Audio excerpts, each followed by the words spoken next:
Tonight at 6 o'clock, it is a rainy Friday night. And here's a look at live Doppler 13 radar right now. Flooding is already an issue in some areas. Check out these images. This is in Greenfield out to the east in Hancock County. This is high water on a playground there. We have more rain in the forecast, and Angela and the 13 weather team, because of that, have issued a weather impact alert.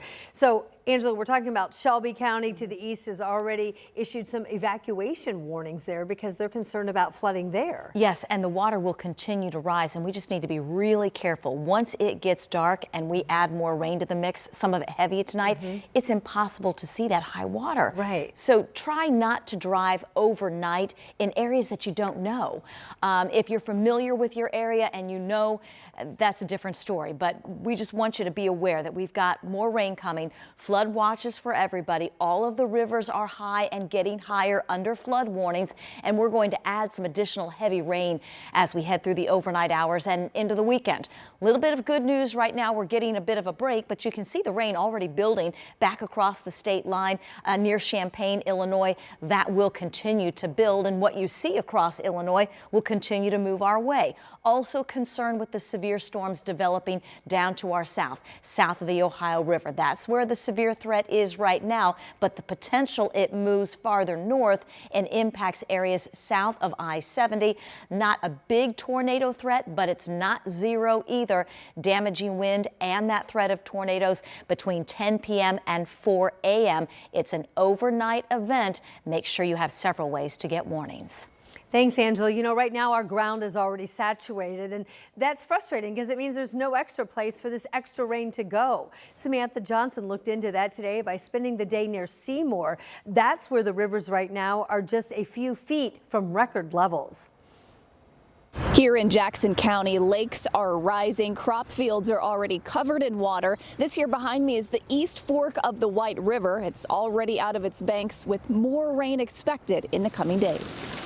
Indiana conservation officers have airboats prepped for what they expect will be a busy few days of water rescues. Claire Jenkins has worked with DNR for a few years now. When I got this job, the first thing that people told me is that when it rains, Jackson County floods. And I was talking to another conservation officer who was doing this for 19 years, and he said that this is the highest river he's ever seen, and it's only going to get higher. Jackson County could see up to 7 more inches of rain before Sunday, when the White River is expected to crest here. So Jenkins is asking all of us to stay out of the water and off the roads. Water is predictable, it is dangerous, and it is fast.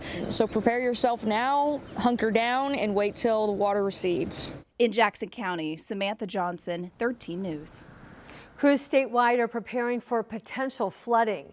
INDOT right now is working with other state agencies to fill more than 4,000 sandbags for areas that are considered high risk of flooding. So if you would like a sandbag, you can make a request through your local emergency management agency.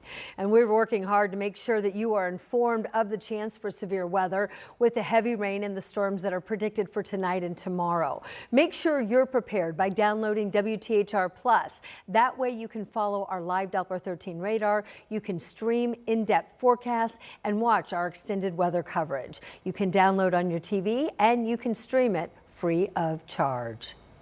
Property taxes are back front and center down at the Indiana State House. Kind of unusual because the General Assembly typically not in session on Friday. Our 13 News State House reporter Emily Longnecker joins us live now to explain this. Emily?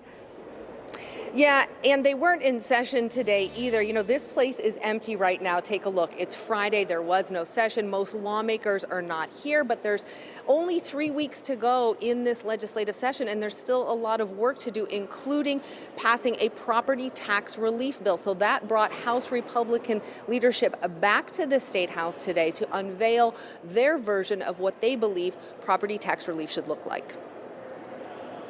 Majority of Hoosiers will see a property tax bill in 26 less than in 25, and I'm not sure how many things you can say you'll pay less for in 26 and 25. How much less is still the question, and not a simple, straightforward answer, says Republican House Speaker Todd Houston, releasing details of the proposal Friday. I wish I could stand up here and give you like all the bare bones specifics. I'd love to know what my property tax bill is going to look like in 26. But the fact of the matter is like, again, you know, are you in a referendum? Are you in a community on a referendum? I mean, all those things that just have a significant impact. What Houston and the proposal's architect, House Ways and Means Committee Chairman Republican State Representative Jeff Thompson, can say is that a majority of Hoosiers will save $1.1 billion in property taxes over the next 3 years. The plan proposes doing that through a combination of credits and reforms. The plan gives all Hoosiers a property tax credit of 7.5% of their property tax bill, up to $200. Seniors would get an additional $150 credit. Disabled veterans an extra $250. So how will this new plan impact local governments and schools who use property taxes to pay for services?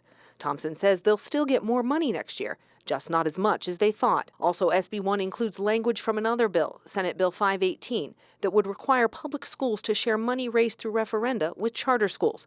That won't happen until 2028. So there's plenty of time for communities to adjust. It's a 4-year phase in, and so we feel like we're accommodating all those needs and following a long-term practice of money following the kid. SB 1 also reforms the property tax system over the long term, giving local governments the ability to raise local income taxes to fund local services, shifting the burden away from property taxes. And Houston said, you know, really part of the problem with high property taxes is the fact that local governments have so much debt at this point. And he said part of this plan includes controls to rein in some of that debt. Now, Democratic State Representative Greg Porter, he's the ranking minority member on the House Ways and Means Committee. He called the plan far from a solution. He criticized the part of the plan that would see public schools sharing money with charter schools. He also criticized the part of the plan that would give local governments more tools to raise local income taxes, basically saying Hoosiers will have more money in their right pocket, but they would have to pay more than out of their left pocket. House Ways and Means Committee will hear this amendment on Monday, and they are expected to vote then. Ann? All right, Emily, thanks. I know you'll be keeping an eye on it for us. Thank you. Tonight, a convicted rapist is sentenced in a second rape investigation. 36-year-old Eric Montgomery received a 10-year sentence, and this happened as part of a plea deal for raping a neighbor in Ellettsville back in 2021. Right now, he's already serving a 36-year sentence in prison for raping an IU student in 2022. Montgomery will serve his 10-year sentence concurrent with the term he's already serving. He received more than 800 days credit for time already served. And Metro Police now are off to a very busy start to the new year, taking dozens of illegal guns and drugs off of the streets. And they've arrested dozens more people. Ashton Hackman today talked with a member of the Indiana Crime Guns Task Force about some of the arrests made so far.